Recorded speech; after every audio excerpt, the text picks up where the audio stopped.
Hey everyone, this is Marjorie and I wanted to give you a quick update on the Almendra del País proyecto. And so we're so excited. The machine is here and we're actually going to plug it in today, we think.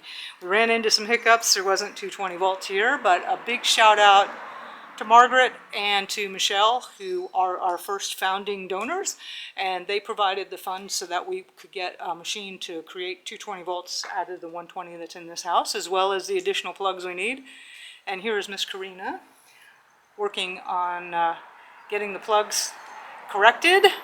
And Karina also has a first pass spreadsheet done of the business. Now, any business you start, you have the first pass spreadsheet, and then you revise it 10 or 20 times as you start to figure things out, right? So anyway, we're super stoked. Let's see if we can get this. All right, turning on the main breaker here. Oh, I did turn it on. It's on. Oh, okay, 220. Okay, Karina's gonna do it. Are you ready?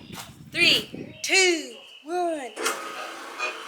Yay! We got it plugged in.